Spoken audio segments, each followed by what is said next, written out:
கர்த்தருடைய பரிசுத்த நாமத்துக்கு மகிமை உண்டாவதாக. இந்த ஞாயிற்றுக்கிழமை வேளையில உயிர் தெரிந்த கால வேளையில கர்த்தருடைய வார்த்தையோடு கூட உங்களை சந்திக்கும்படியாக கர்த்தர் தந்த இந்த அருமையான சந்தர்ப்பத்திற்காக கர்த்தருக்கு நான் நன்றி செலுத்துகிறேன். கர்த்தருடைய பரிசுத்த நாமம் மகிமைப்படுவதாக. இயேசு கிறிஸ்துவனுடைய வாழ்க்கையில் நடந்த சம்பவங்களை ஒவ்வொன்றாக தியானித்துக் கொண்டு வருகிறோம். இன்றைக்கு கர்த்தருடைய கிருபையினால் 49வது சம்பவத்தை நாம் இன்று தியானிக்க இருக்கிறோம். அது என்ன அப்படின்னா, இயேசு கிறிஸ்து செய்த மலை மேல் செய்த பிரசங்கம். அந்த அந்த அந்த பகுதியை நாம் இன்றைக்கு தியானிக்க போகிறோம். நாம் தியானிக்க செல்வதற்கு முன்பதாக ஒரு நிமிடம் கண்களை மூடி ஆண்டவரை நோக்கி பார்ப்போம். எங்களை நேசிக்கிற நல்ல கர்த்தாவே, இந்த அருமையான வேலைக்காக உமக்கு நன்றி செலுத்துகிறோம். இந்த காலை வேளையிலும் உடைய வசனத்தை தியானிக்கும்படியாக மீண்டும் ஒரு சந்தர்ப்பத்தை எங்களுக்கு தந்தீரே, உமக்கு நன்றி செலுத்துகிறோம். ஆண்டவரே, உம்முடைய வார்த்தையை தியானிக்கும்படியாக ஆண்டவரே ஜீவனை கொடுத்து உடைய சமூகத்துல கொண்டு வந்து உம்மை துதிக்க வைத்து ஆராதிக்க வைத்து ஆண்டவரே உம்முடைய முகம் நோக்கி பார்க்க தந்த கிருபைக்காக உமக்கு நன்றி செலுத்துகிறோம். இப்பொழுதும் எங்களோடு கர்த்தர் நீர் பேசும். கர்த்தாவே, பேசும் அடியேன் கேட்கிறேன் என்று சொல்லி தன்னை தாழ்த்தி சமூகத்துல காத்திருந்த அந்த குட்டி சாமுவேலை போல ஆண்டவரே எங்களையும் தாழ்த்தி இந்த கருத்துல ஒப்பு கொடுக்கிறோம். அடியேனை முற்றிலுமாய் மறைத்து கொள்ளும். நீர் மாத்திரம் வெளிப்படும். ஆண்டவரே, நீர் பெரிய காரியங்களை செய்யும்படியாக நீருடைய வார்த்தைகளின் ரகசியங்களை எங்களோடு கூட பகிர்ந்து கொள்ளும்படியாக ஆண்டவரை நோக்கி பார்க்கிறோம். இயேசுவின் நாமத்தில் ஜெபம் கேளும் பிதாவே, ஆமென். கர்த்தருடைய பரிசுத்த நாமம் மகிமைப்படுவதாக. ஆண்டவருடைய வாழ்க்கையில் நடந்த சம்பவங்களை ஒவ்வொன்றாக நாம் தியானித்துக் கொண்டு வருகிறோம். கடந்த பல வாரங்களாக அதை செய்து கொண்டு வருகிறோம். இன்றைக்கு இயேசு கிறிஸ்துவின் வாழ்க்கையில் நடந்த 49வது சம்பவத்தை நாம் பார்க்க இருக்கிறோம். ஏற்கனவே 48 சம்பவங்களை நாம் தியானித்திருக்கிறோம். அந்த போன வாரத்துல நாம் 48வது சம்பவமாக இயேசு கிறிஸ்து அவருடைய சீஷர்களை தெரிந்தெடுத்து கொண்ட சம்பவத்தை குறித்து நம்ம அதுல பார்க்க முடியும். அதை நம்ம பார்த்தோம். போன வாரம் அதை குறித்து தியானித்தோம்.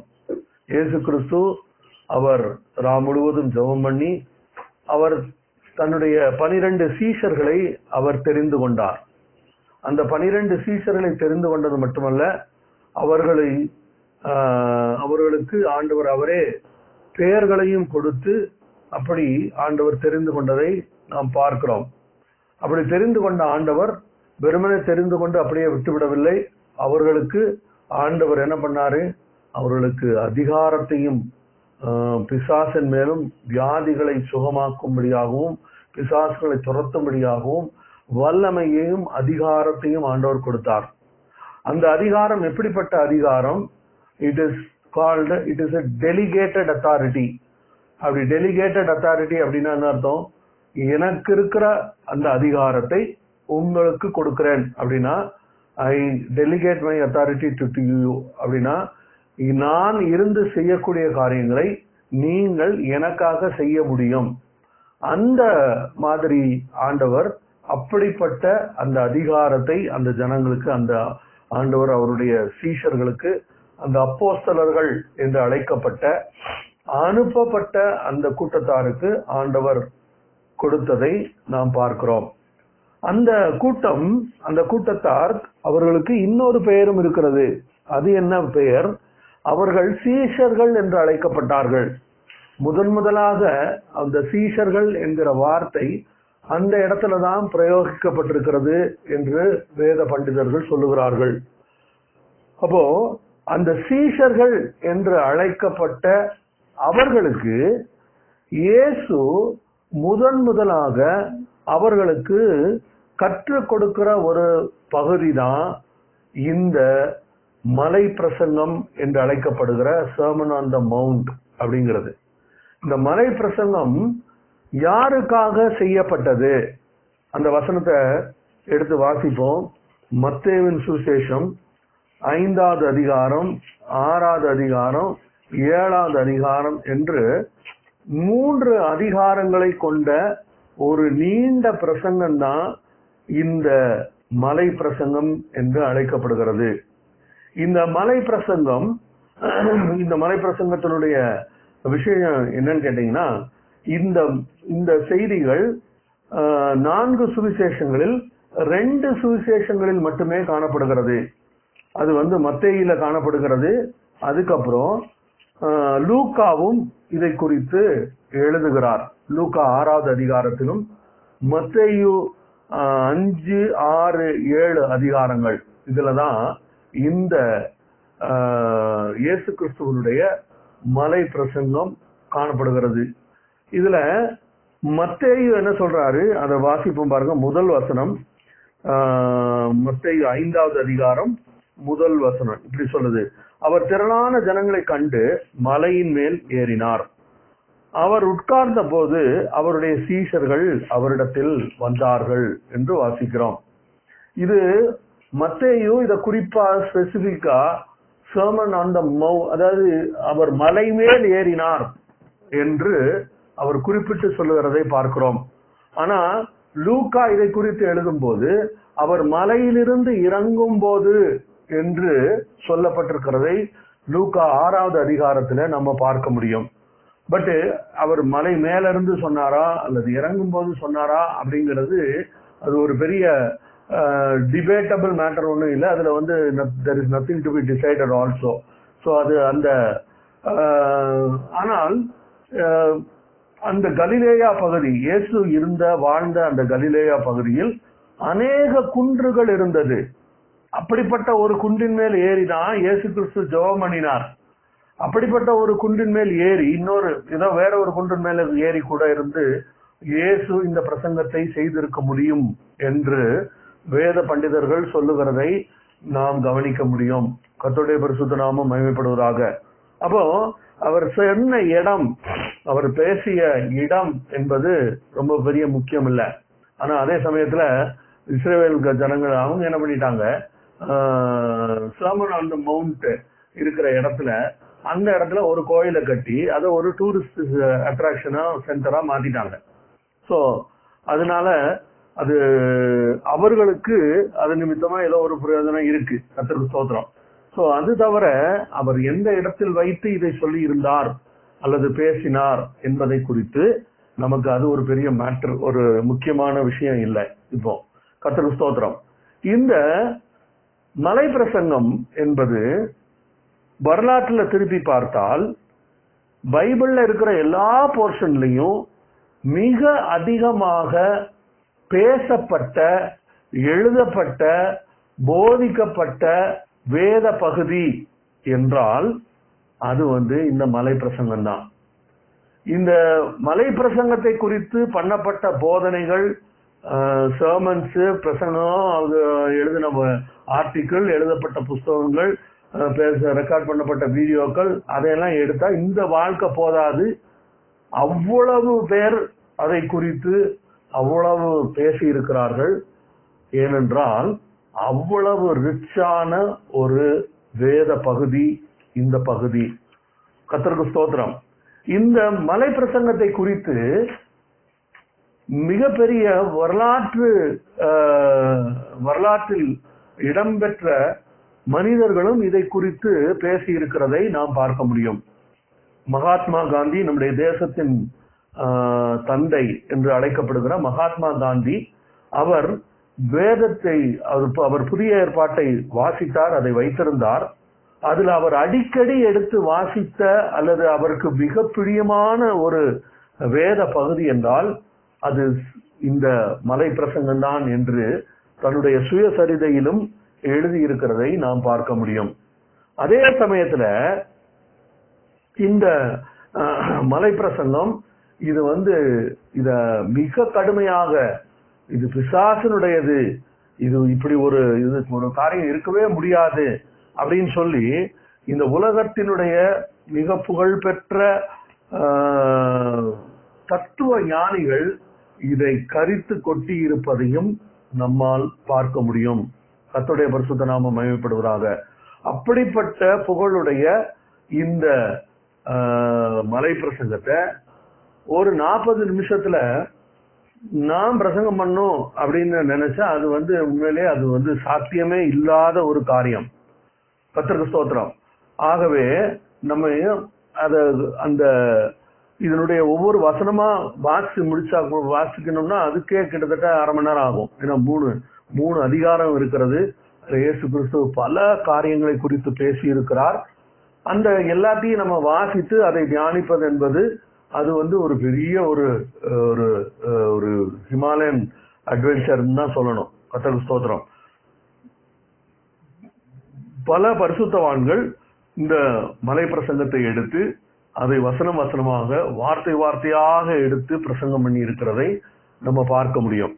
உதாரணத்துக்கு நமக்கு உடனே தெரிஞ்ச சாம்பி அவர் இந்த 3 அதிகாரங்களையும் கிட்டத்தட்ட 50 வாரமாக தொடர்ந்து ஒவ்வொரு பகுதியாக எடுத்து ஒவ்வொரு வசனமாக எடுத்து இதை போதித்திருக்கிறார். இன்னும் பெரிய பெரிய பிரசங்கிமார்கள் எல்லாரும் இத வார்த்தை வார்த்தையாக பிரசங்கித்திருக்கிறதை நம்ம பார்க்க முடியும். இன்னொன்னு எக்ஸ்பாசிட்டரி பிரீச்சிங் அப்படின்னு சொல்லி வேதத்தை ஒவ்வொரு வார்த்தையாக வசனமாக படித்து தியானித்து அதுல என்னென்ன சொல்லப்பட்டிருக்கிறது, அதுல அவரு அந்த அந்த ஆக்கியோன் அந்த வேத வசனத்தை எழுதின வேத வசனம் எல்லாம் பரிசுத்த ஆவியானவரால் எழுதப்பட்டது. அதுல எந்த மாற்று கருத்தும் இல்லை. ஆனால் மனிதர்கள் தான் அதை எழுதியிருக்கிறார்கள். என்ன கான்டெக்ட்ல எழுதியிருக்காங்க, யாருக்கு எழுதியிருக்காங்க, யாருக்கு அது பொருந்தும், அது எப்படி இப்போது புதிய உடன்படிக்கையில நமக்கு எப்படி பொருந்தும், இப்படின்னெல்லாம் ஒண்ணுனா பிரிச்சு படிக்கிறதுக்கு அதுக்கு பேரு எக்ஸ்பாசிட்டரி பிரீச்சிங் அப்படின்னு சொல்லுவாங்க.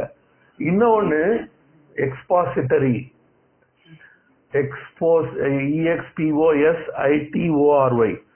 Expository breaching. இன்னொரு வகையான பிரசங்கம் இருக்கு.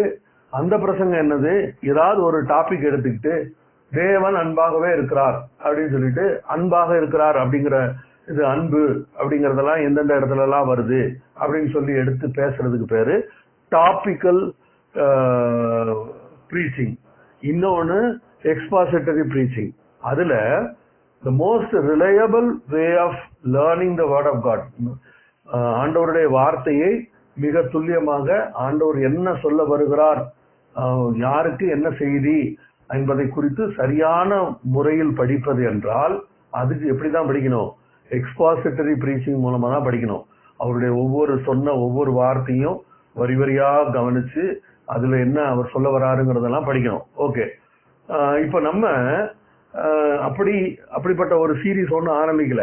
கர்த்தருக்கு ஸ்தோத்திரம். இப்ப நம்ம என்ன செய்யறோம், இயேசு கிறிஸ்துவனுடைய வாழ்க்கையில் நடந்த சம்பவங்களை ஒவ்வொன்றாக தியானித்து கொண்டு வருகிறோம்.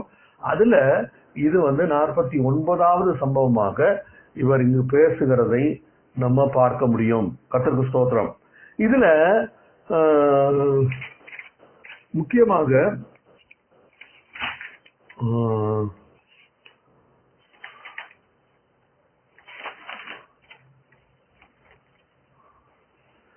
நான் ஏற்கனவே சொன்னேன், அதாவது இந்த மலை பிரசங்கத்தை என்ன செய்திருக்கிறார்கள், அநேக பரிசுத்தவான்கள் எடுத்து அவர்கள் கற்றிருக்கிறார்கள், அதை குறித்து போதித்திருக்கிறார்கள். அதுல செயின்ட் அகஸ்டின் என்று சொல்லக்கூடிய அந்த பரிசுத்தவான் ஆரம்பிச்சு மார்ட்டின் லூத்தர் வரைக்கும், ஜான் கால்வின், மார்ட்டின் லூத்தர், இன்னும் அநேக பரிசுத்தவான்கள், தாமஸ் அக்வினாஸ், அப்புறம் இப்படி இவர்கள் எல்லாரும் இந்த மலை பிரசங்கத்தை பிரசங்கித்திருக்கிறார்கள்.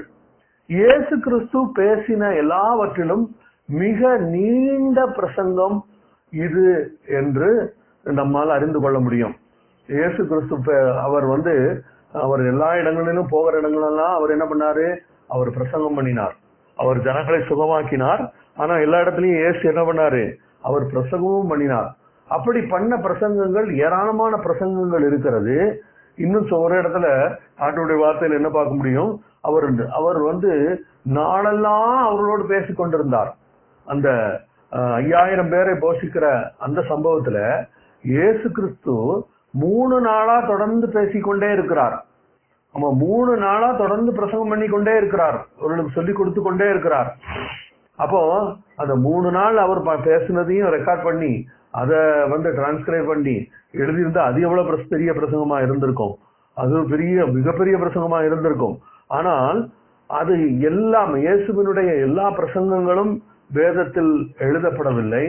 ஆனால் இந்த பிரசங்கம் மிக நீண்ட ஒரு பிரசங்கமாக இது எழுதப்பட்டிருக்கிறதை, வேதத்தில் சேர்க்கப்பட்டிருக்கிறதை நாம பார்க்கிறோம். இங்க ஒரு விஷயத்தை நம்ம கவனமா கவனிச்சு இத பார்க்க போனா இந்த காரியத்தை நாம் புரிந்து கொள்வது இன்னும் கொஞ்சம் எளிதா இருக்கும். அது என்னது அப்படின்னு கேட்டீங்கன்னா, இயேசு கிறிஸ்து அந்த வசனத்தை மறுபடியும் 5வது அதிகாரம் 1 வசனத்தை நான் வாசிக்கிறேன் பாருங்க. அவர் திரளான ஜனங்களை கண்டு மலையின் மேல் ஏறினார். அவர் உட்கார்ந்த போது அவருடைய சீஷர்கள் அவரிடத்தில் வந்தார்கள். இப்போ இயேசு கிறிஸ்து பிரசங்கம் பண்ண ஆரம்பிக்கிறார். திரளான ஜனங்கள் வருகிறார்கள். அப்போ அவர் என்ன பண்றாரா, அவர் உட்கார்ந்த பொழுது அவருடைய சீஷர்கள் அவரிடத்தில் வந்தார்கள். இயேசு கிறிஸ்து தன்னுடைய சீஷர்களுக்கு பேசின ஒரு வார்த்தை தான் அல்லது செய்தி தான் இந்த மலை பிரசங்கம் என்று அழைக்கப்படுகிறது. இயேசு கிறிஸ்துவனிடத்துல அவர் பேசும்போதெல்லாம் ஏராளமான ஜனங்கள் அவரை கேட்க வந்தது உண்மைதான். ஆனால் அந்த கேட்க வந்தவர்கள் 2 வகையான ஜனங்களாய் காணப்பட்டார்கள். ஒன்று, அவரிடத்திலிருந்து நன்மையை பெற்றுக்கொள்ளும்படியாக வந்த ஜனங்கள் ஒரு கூட்டமாய் இருந்தார்கள். இன்னொரு கூட்ட ஜனங்கள் எப்படிப்பட்டவர்களாய் இருந்தார்கள், இயேசு கிறிஸ்து என்ன சொல்கிறார் என்பதை கவனமாய் கேட்டு அதை தங்களுடைய வாழ்க்கையில் பிரயோகித்து இயேசுவுக்காக வாழ வேண்டும் என்கிறதான அந்த அர்ப்பணிப்போடு தன்னை அர்ப்பணித்துக் கொண்ட ஜனங்கள், அவர்களும் இயேசுவினிடத்தில் வந்தார்கள். இந்த வார்த்தைகள், இந்த முழு பிரசங்கமுமே அப்படிப்பட்டவர்களுக்கானது என்பதை நாம் புரிந்து கொண்டால், அந்த ஒரு பெர்செப்ஷனோட நம்ம இதை வாசிச்சோம்னா இதில் உள்ள காரியங்கள் நமக்கு எளிதாக புரியும். கர்த்தருக்கு ஸ்தோத்திரம். இதுல இந்த சர்மன் ஆன் தி மவுண்ட், இதுல பாருங்க,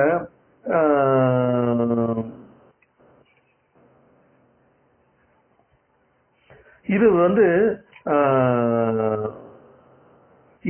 இந்த மலை பிரசங்கமானது ஒரு பக்கம் அவருடைய சீஷர்களுக்காக சொல்லப்பட்டது என்றாலும் கூட, இன்னொரு பக்கம் பாத்தீங்கன்னா இந்த மலை பிரசங்கம் பல விதங்களில் தவறாக புரிந்து கொள்ளப்பட்டிருக்கிறது என்பதையும் நாம் பார்க்க முடியும்.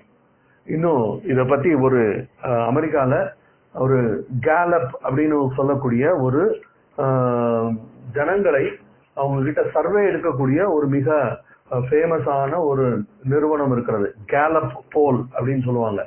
அந்த கேலப் நிறுவனம் என்பது அமெரிக்கால இந்த மலை பிரசங்கத்தை குறித்து ஒரு சர்வே நடத்துச்சு.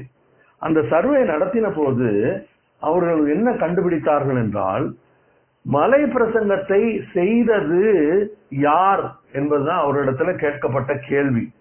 அதுக்கு 3ல் ஒருத்தங்க தான் அந்த மலை பிரசங்கத்தை செய்தது இயேசு கிறிஸ்து என்று சரியாக சொன்னார்கள். 3ல் 2 பேர் என்ன சொன்னாங்கன்னா, அது அநேகமா பில்லி கிரகாம் பண்ண பிரசங்கமா இருக்கும் அப்படின்னு தான் ஜனங்கள் அதை புரிந்து கொண்டிருந்தார்கள். இது எதுக்காக நான் இதை சொல்ல வரேன் அப்படின்னா, மலை பிரசங்கம் அது அதனுடைய முக்கியத்துவம் அவ்வளவு அதிகமா இருக்கும்போது அது மிக அதிகமாக பேசப்பட்ட வேத பகுதியாக இருக்கிறது, மிக அதிகமாக எழுதப்பட்ட வேத பகுதியாக இருக்கிறது, மிக அதிகமாக பிரசங்கிக்கப்பட்ட வேத பகுதியாகவும் அது இருக்கிறதுக்கு வாய்ப்புகள் அதிகம். அப்படி இருக்கும்போது மிக அதிகமாக தவறாக புரிந்து கொள்ளப்பட்ட ஒரு வேத பகுதியாகவும் அது காணப்படுகிறது என்பதை நாம் அறிந்து கொள்ள வேண்டும். அதுல என்ன தவறான கருத்துக்களை ஜனங்கள் புரிந்து கொண்டிருக்கிறார்கள் அப்படின்னு பார்த்தா, அவங்க என்ன நினைக்கிறாங்க அப்படின்னா, அநேகர் அப்படி யோசிக்கிறது, இந்த சர்மன் ஆன் தி மவுண்ட வச்சுட்டு என்ன நினைக்கிறாங்க அப்படின்னா, they think that it is a plan of salvation. ஜனங்கள் ரட்சிக்கப்படுவதற்கான வழியாக இது காணப்படுகிறது என்கிற ஒரு முடிவுக்கு ஜனங்கள் வருகிறார்கள். இது மிக பெரிய தவறான ஒரு கருத்து. ஜனங்கள் ஒருபோதும் மலை பிரசங்கத்தை கேட்டு ரட்சிக்கப்பட முடியாது. இன்ஃபேக்ட் எந்த பிரசங்கத்தையும் கேட்டு ஜனங்கள் ரட்சிக்கப்பட முடியாது. அப்ப எதுக்கு பிரசங்கம் பண்ணும் அப்படின்னு சொன்னா அப்படி இல்லை. எந்த பிரசங்கமும் ஜனங்களை ரட்சிப்பதில்லை. அந்த ஜனங்கள் இயேசு கிறிஸ்து எனக்காக மரித்தார், எனக்காக என்னுடைய பாவங்களை எல்லாம் அவர் சுமந்து கொண்டார், என்னுடைய இடத்தில் அவர் மரித்தார், அவரே என்னுடைய இரட்சகரும் அவரே என்னுடைய கர்த்தருமாய் இருக்கிறார் என்று யார் இயேசு கிறிஸ்துவை விசுவாசித்து அறிக்கையிடுகிறார்களோ அவர்கள் மட்டுமே ரட்சிக்கப்பட முடியுமே தவிர வெறுமன ஒரு பிரசங்கத்தை நம்புவதனால் அவர் யாரும் ரட்சிக்கப்பட முடியாது. Much less sermon on the mount. அது சர்மன் ஆன் த மவுண்டாகவே இருந்தா கூட, மலை பிரசங்கமாகவே இருந்தா கூட அது என்ன பண்ண முடியாது. நம்ம வந்து ஏற்றுக்கோ, அது வந்து அதன் மூலமாக ரட்சிக்கப்பட முடியாது. அடுத்தது இன்னொரு கூட்ட ஜனங்கள் எப்படி யோசிக்கிறார்கள் என்றால், இந்த மலை பிரசங்கமானது இது வந்து இது ஏதோ ஒரு சார்ட்டர் ஃபார் வேர்ல்டு பீஸ், அதாவது உலகத்தினுடைய எல்லா மக்களும் அமைதியா ஒற்றுமையா சமாதானமா சந்தோஷமா வாழணும்னா அதுக்கு நாம் எல்லாரும் ஏற்றுக்கொள்ள வேண்டியது இந்த மலை பிரசங்கம் என்ற அப்படிப்பட்ட முடிவுக்கு கூட ஜனங்கள் வருகிறார்கள். ஆனா இதுல என்ன பிரச்சனை அப்படின்னா, இந்த அப்படி ஒருவேளை ஒரு ட்ரீட்டி எல்லாரும் சைன் பண்ணி ஓகே நம்ம இன்னையில இருந்து எல்லாரும் we are going to follow the sermon on the mount அப்படின்னு சொல்லி டிசைட் பண்ணா கூட அது மிக மிக சீக்கிரத்திலே உடைத்து தூரப்படப்படுகிற ஒரு ட்ரீட்டியாகத்தான் காணப்பட முடியும். ஏனென்றால் அந்த மலை பிரசங்கத்தில் இயேசு சொல்லி இருப்பது என்பது ஒரு சாதாரண ஒரு மனிதனால் அவனுடைய திறமையினால் அதை அவனால ஃபாலோ பண்ண முடியாது. அப்படி இருக்கும்போது என்ன ஆகும், அந்த ட்ரீட்டியும் ஃபெயிலியர் ஆயிரும். கர்த்தருக்கு ஸ்தோத்திரம். அது மட்டும் இல்ல, மக்களுடைய இன்னொரு கூட்ட மக்கள் இதை இப்படி தவறாக புரிந்து கொள்கிறார்கள். அது என்ன அவங்க எது பண்றாங்க அப்படின்னா, இதுல இயேசு கிறிஸ்து பேசின ஸ்டாண்டர்டை பார்க்கும்போது, இயேசு கிறிஸ்து இந்த இடத்துல பேசிக்கொண்டு வரும்போது அவர் ஒரு இடத்துல சொல்லுகிறார், ஒரு ஸ்திரீயை இச்சையோடு பார்த்தாலே அது விபச்சாரம் செய்தாயிற்று. அப்ப இங்க ஸ்டாண்டர்ட் எங்க போகுது, மிகப்பெரிய ஸ்டாண்டர்டா இருக்கு. அப்ப இதெல்லாம் வந்து இந்த உலகத்துல சாத்தியம் இல்லை. அதனால இது எல்லாமே எங்கதான் நடக்கும், ஒரு எதிர்காலம் ஒரு காலம் வரும், அந்த நாட்களில் தான் இவையெல்லாம் சாத்தியப்படும். சகோதரனை வந்து முட்டாள்னு சொன்னா எரி நரகத்துக்கு பாத்திரமான்னு சொன்ன பகுதியும் இங்கதான் இருக்கு. அப்ப அப்படியெல்லாம் சொல்லாம இருக்க முடியுமா? முடியாது. அப்போ இதெல்லாம் வந்து இந்த காலத்துக்கு பொருந்தாது. ஆனால் இந்த மலை பிரசங்கம் என்பது இயேசு சொல்லி கொடுத்தது, இது வரும் ராஜ்யத்துல இன்னொரு எதிர்காலத்துல ஒண்ணுல நம்ம வந்து இதை வைத்து பயன்படுத்த முடியும் என்று நினைக்கிறார்கள். அதுவும் தவறு. கர்த்தருக்கு ஸ்தோத்திரம். அப்போ எதிர்காலத்தில் செய்யப்படுவதற்காக இந்த மலை பிரசங்கத்தை இயேசு கிறிஸ்து பண்ணவில்லை. இயேசு கிறிஸ்து இந்த பிரசங்கத்தை பண்ணினது எதுக்காக, அதை பேசியது எதற்காக? இயேசு கிறிஸ்து அவருடைய ராஜ்யத்தின் சுவிசேஷத்தை இயேசு கிறிஸ்து ஜனங்களுக்கு அறிவிக்கிறார். சுவிசேஷம் என்பது நற்செய்தி.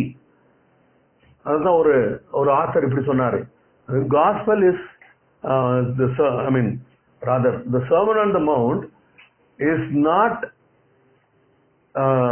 it is good, it is the gospel, it is the good news and not a good advice.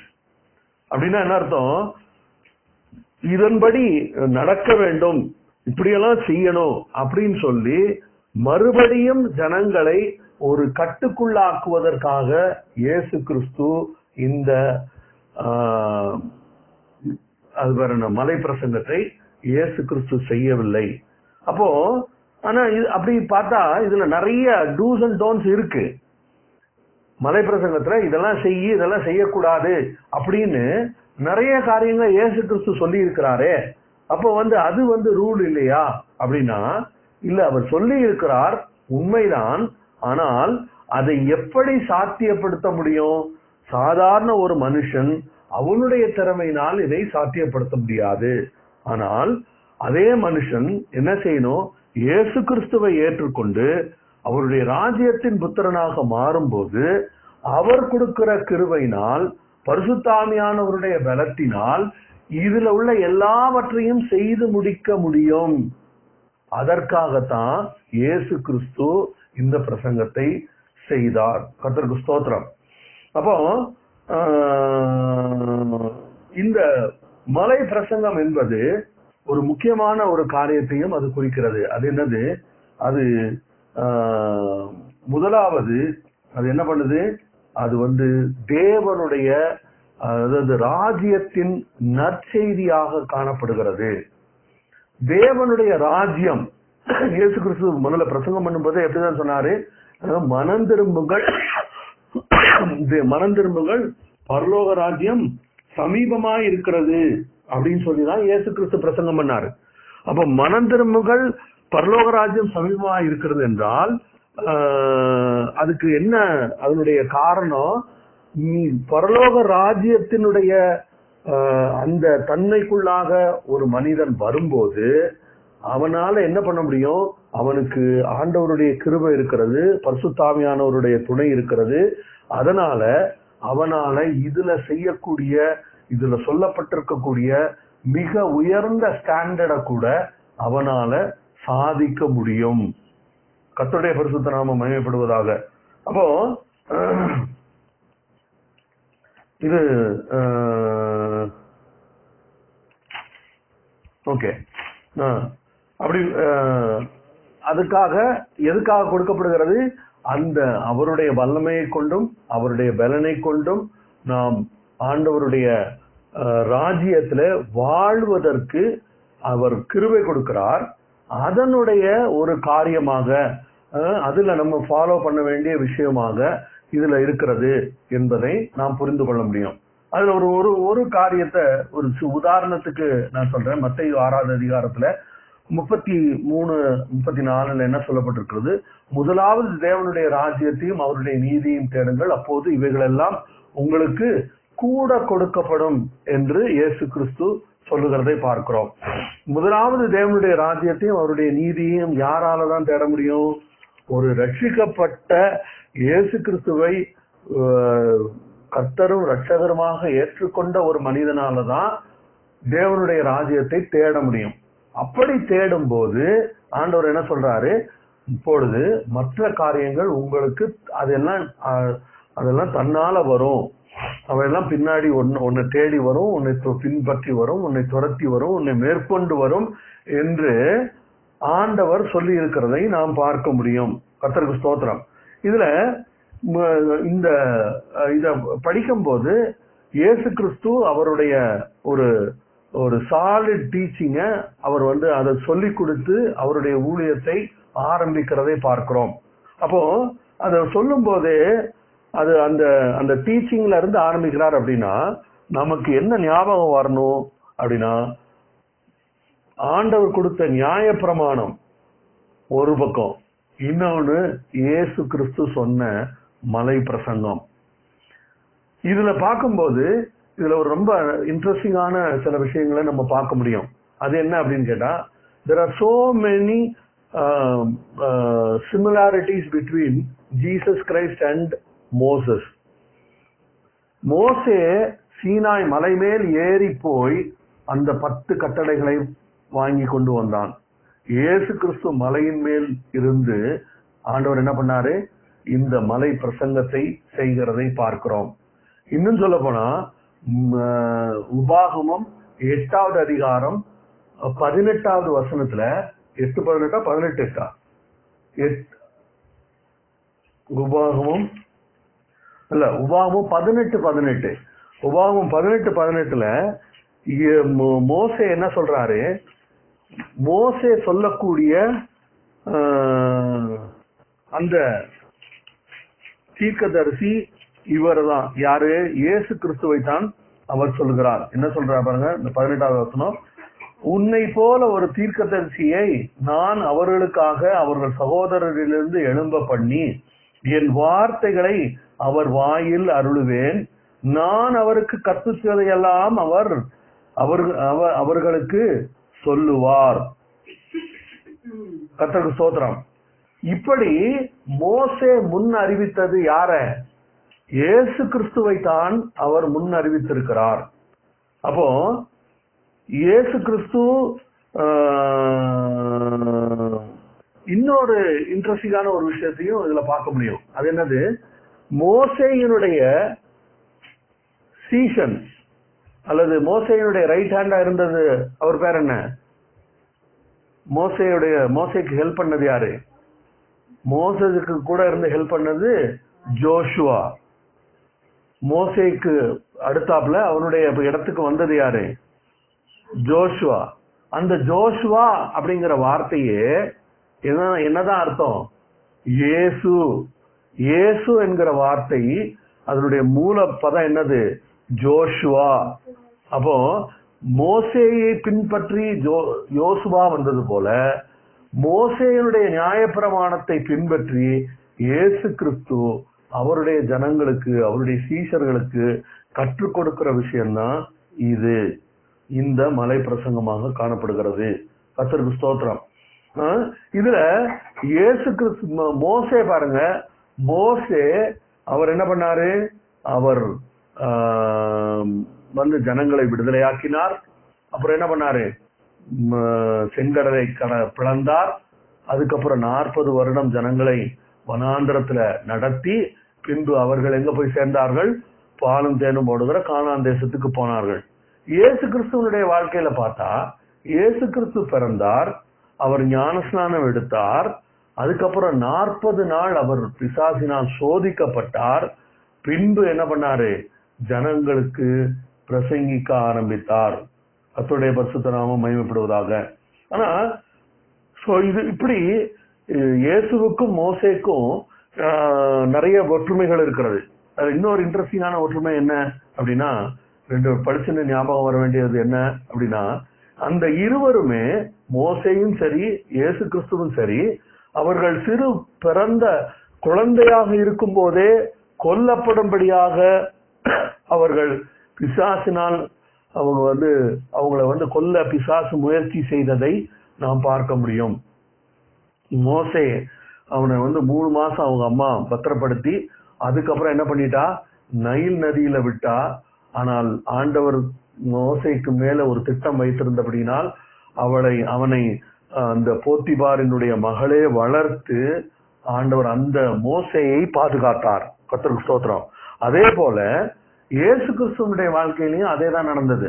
இயேசு கிறிஸ்து பிறந்த போதும் ஏரோது என்ன சொல்றான்?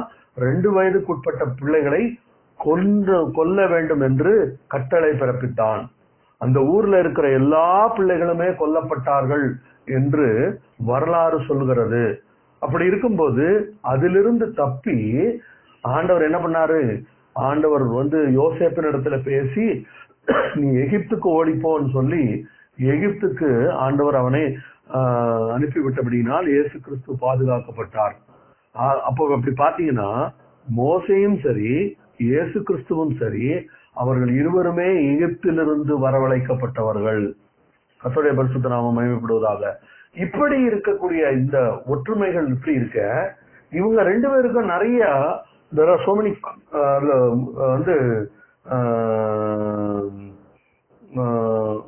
இயேசு கிறிஸ்துவுக்கும் மோசேக்கும் நிறைய வேற்றுமைகளும் இருக்கிறது. அதுல முக்கியமான ஒரு வேற்றுமை என்ன அப்படின்னு கேட்டீங்கன்னா, மோசே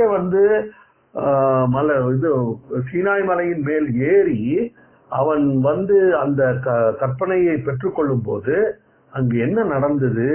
அந்த இடத்துல கிட்டத்தட்ட 3000 பேர் கொல்லப்பட்டதை நாம் பார்க்கிறோம். ஆனா இயேசு கிறிஸ்துவை விசுவாசித்து மேலறை வீட்டில காத்திருந்த அந்த 120 பேர் காத்திருந்த போது பரிசுத்த ஆவியானவர் அவர்கள் மேல் வந்தார். அதன் மூலமாக ஒரே பிரசங்கத்துல 3000 பேர் ரட்சிக்கப்பட்டதை பார்க்கிறோம். அந்த நியாயப்பிரமாணம் வந்த போது அங்க என்ன நடந்தது? மரணம் ஏற்பட்டது. 3000 பேர் மரித்தார்கள். ஆனால் இயேசு கிறிஸ்துவின் மூலமாக கிருபை வெளிப்பட்ட போது, பரிசுத்தாவியானவர் வந்து இறங்கின போது 3000 பேர் ரட்சிக்கப்பட்டார்கள். கர்த்தருடைய பரிசுத்த நாமம் மகிமைப்படுகிறோம். இது ஒரு மிக முக்கியமான ஒரு இது ஒரு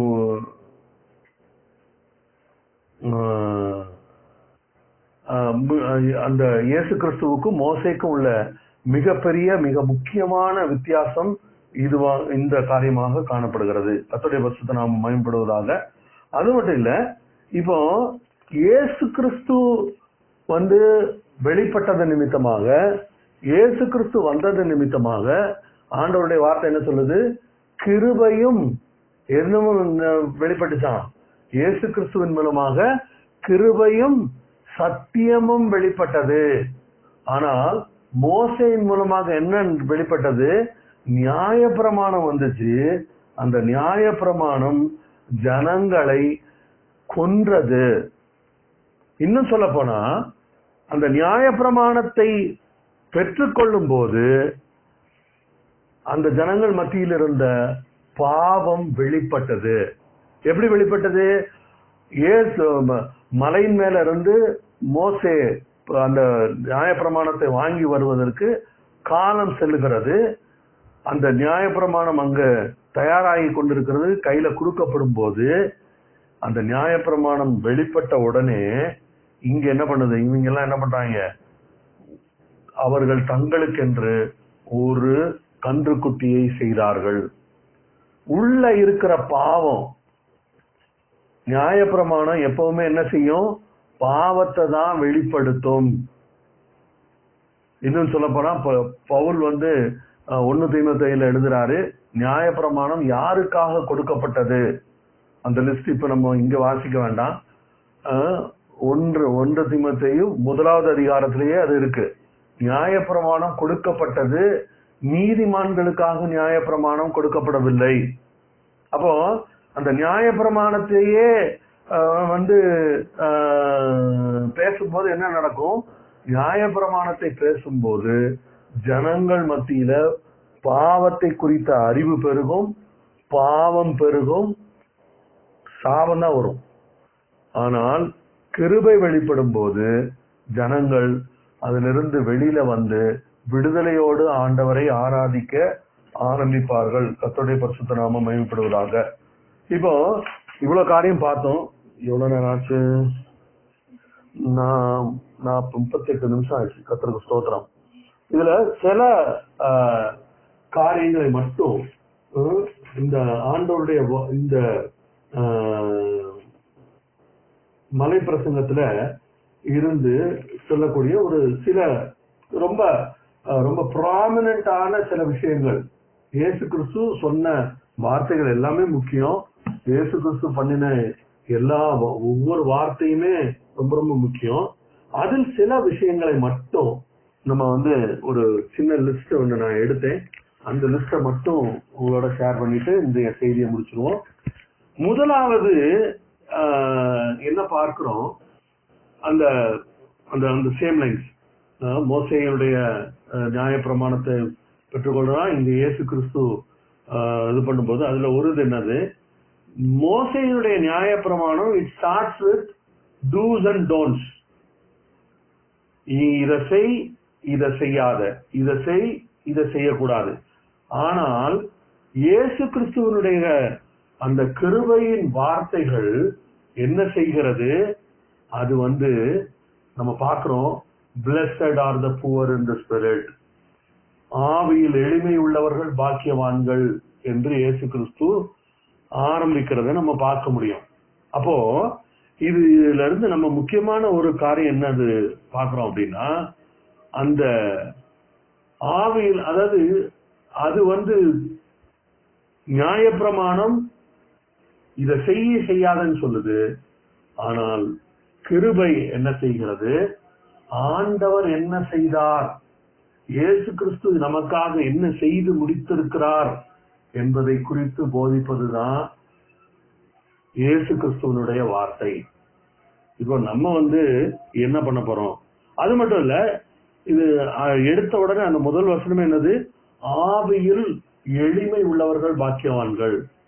இயேசு கிறிஸ்து எப்பவுமே தன்னை மிக சாதாரணமான ஜனங்களோடு அடையாளப்படுத்தி கொண்டிருந்தார். அதுவே மிகப்பெரிய கண்ணி ஆயிடுச்சு. அவர் மட்டும் கொஞ்சம் டாம்டீம்னு கொஞ்சம் அப்படி இதாவது பண்ணியிருந்தா ஒருவேளை அந்த பரிசேயர்கள் கூட இயேசு கிறிஸ்துவை ஏற்றுக்கொண்டிருக்க முடியும். ஆனா இயேசு கிறிஸ்து அப்படி வரல. அவர் என்ன பண்றாரு? அவர் தன்னை பாவிகளோடும் ஆயக்காரரோடும் இன்னும் மோசமான ஜனங்களோடும் அவர்களோடு தன்னை இணைத்து கொண்டிருந்தார். அந்த ஜனங்களுக்கு அவரோட ஒட்டி கொள்றது பெரிய கஷ்டமாவே இல்லை. ஆனால் இவர்களுக்கு அதை சகித்து கொள்ள கூட முடியல. கர்த்தருக்கு ஸ்தோத்திரம். அப்படின்னா இயேசு கிறிஸ்து ஒருபோதும் பாவத்தை ஏற்றுக்கொள்ளவில்லை. Jesus loves the sinners, but he hates the sin. That is why he paid the price. கர்த்தருக்கு ஸ்தோத்திரம். இயேசு கிறிஸ்து பாவத்தை வெறுத்து பாவியை நேசிக்கிற தெய்வம். ஆனா இந்த பரிசேய கூட்டம் எப்படிப்பட்ட கூட்டமா இருந்துச்சு? இது முழுக்க முழுக்க முழுக்க முழுக்க நடிக்கிற கூட்டமாக இருந்தது. முழுக்க முழுக்க முழுக்க மாய்மாலக்காரர்களா இருந்தார்கள். அவங்க எல்லாம் they were all about appearances. They were all about how they show themselves to others. மற்றவர்களுக்கு தங்களை எப்படி காண்பிப்பது, மற்றவர்களுக்கு நான் பெரிய இதா பாலிஷ் ஆக்கி இதாக்கி பவுடரை போட்டு மினுக்கி ஏதாவது பண்ணி அப்படி வெள்ளை வெளியேர்னு வெள்ளையும் ஒயிட் ட்ரெஸ் போட்டு வெள்ளை சேலையை கட்டி இதுலயே அவங்க தங்களை முக்கியப்படுத்தினார்களே ஒழிய அவங்க அதை விட்டுட்டு அந்த மனுஷனை அவங்க பார்க்கவே இல்லை. கர்த்தருக்கு ஸ்தோத்திரம். அந்த தவிர அன்னைக்கு பரிசேயர்கள் செய்தார்கள். இன்றைய பரிசேயர்களும் அதே காரியத்தை செய்து கொண்டுதான் இருக்கிறார்கள். ஸ்தோத்திரம். அது அவங்க செய்யட்டும், அது நமக்கு அது முக்கியம் இல்லை. ஆனா இயேசு கிறிஸ்துவுக்கும் அந்த பரிசேயர்களுக்கும் உள்ள வித்தியாசத்தை நாம் அறிந்து கொள்ள வேண்டியது முக்கியம். கர்த்தருக்கு ஸ்தோத்திரம். அடுத்தது இதுல இந்த மலை பிரசங்கத்தினுடைய மிக முக்கியமான ஒரு கருத்தாக எனக்கு தோன்றது என்ன அப்படின்னா, ஆண்டவர் நாம் எப்படி இந்த உலகத்தில் இருக்க வேண்டும் என்பதை இதன் மூலமாக சொன்னார். அது என்ன சொன்னாரு? ஆண்டவர் என்ன சொன்னாரு? நீங்கள் இந்த உலகத்துக்கு உப்பாய் இருக்கிறீர்கள், நீங்கள் இந்த உலகத்துக்கு ஒளியா இருக்கிறீர்கள். உப்பு என்ன பண்ணுது? உப்பு இருக்கிற இடம் தெரியாது, ஆனா உப்பு இல்லைன்னா அது எல்லாருக்கும் தெரிஞ்சிடும். உப்ப சாப்பாட்டுல உப்பை கண்டுபிடிக்கவே முடியாது. ஆனால் அந்த உப்பு மட்டும் இல்லை என்றால் அந்த சாப்பாட்டை யாரும் வாயில வைக்கவே முடியாது. அதனாலதான் தமிழன் என்ன சொன்னா, அவன் தான் உருப்படியான கருத்து சொன்னான். என்னது? உப்பில்லா பண்டம் குப்பையிலே அப்படின்னா. உப்பே இல்லைன்னா அந்த பண்டத்தை தூக்கி குப்பையில போட்டுரு. உப்பே இல்லாம ஒரு கிறிஸ்தவ வாழ்க்கை என்பது அது என்னது? அது குப்பையில் இருக்கக்கூடிய வாழ்க்கை தான். குப்பையில் இருந்து கொண்டு குப்பையில் இருக்கிற மனிதர்களோடு கும்மி அடித்துக் கொண்டிருப்பதாகத்தான் அது இருக்குமே ஒழிய இயேசு கிறிஸ்துவுக்கு பிரியமான வாழ்க்கையாக இருக்க முடியாது. அது மட்டுமல்ல, ஆண்டவர் இன்னொரு காரியம் சொன்னாரு. அது என்னது? நீங்கள் உலகத்துக்கு ஒளியா இருக்கிறீர்கள். உலகத்துக்கு ஒளியா இருக்கிறீர்கள். ஒளி எங்க இருக்கணும்? இருளுக்குள்ளதான் ஒளி இருக்கணும். இருளுக்குள் இருந்து ஒளி வீசி மற்றவர்களை அந்த ஒளிக்குள்ளாக கொண்டு வருவதுதான் ஆண்டவர் விரும்பினது. நாங்க ரொம்ப பரிசுத்தம், நாங்க மற்ற பிற உலகத்தாரோடு நாங்க எங்களுக்கு ஒட்டுமில்லை, உறவும் இல்லை. நாங்க அவங்களெல்லாம் பக்கத்திலேயே சேர்க்க மாட்டோம். நாங்க எங்க சொந்தக்காரங்க கல்யாணத்துக்கு கூட போக மாட்டோம். நாங்க ரொம்ப பரிசுத்தம். இது என்ன பரிசுத்தம்? இது ஆக மட்ட ரகமான பரிசுத்தம். நீ போய் சொந்தக்காரனோட இருந்து சேர்ந்து கும்மி அடிக்க சொல்லல. அவனுக்கு இயேசுவை காட்டுவதற்கு உன்னைய அதுக்காகத்தான் ஆண்டவர் தெரிந்து கொண்டார். அதுக்காக தான் உன்னைய ஆண்டவர் கண்டுபிடிச்சாரு. நீ அந்த நோக்கத்தையே மறந்துட்டு நாங்களெல்லாம் பரிசுத்தவான்கள், நாங்கள் உலகத்தோடு நாங்கள் தொடவே மாட்டோம் அப்படின்னு சொல்லி பீத்துனா ஆண்டவருடைய நோக்கத்தை நிறைவேற்றுகிறோமா அப்படின்னா இல்ல. கர்த்தருக்கு ஸ்தோத்திரம். அதனாலதான் ஆண்டவருடைய இரக்கத்தினால நான் ஒரு சகோதரிக்கு அவங்களுக்கு அவங்க இது ஏதோ என்னைய இது பண்றதுக்காக நான் சொல்லல, நடந்த சம்பவம், இது சாட்சியாகவும் சொல்றேன். அந்த சகோதரி அவ்வளோ மரணப்படுக்கையில் இருந்தார்கள். அவர்களுக்காக ஜெபிச்சோம். ஆண்டவர் அந்த சகோதரியை சுகமாக்குனாரு. அதுக்கப்புறம் அவங்க வீடு பால் காய்ச்சறதுக்காக எங்களை கூப்பிட்டுருந்தாங்க.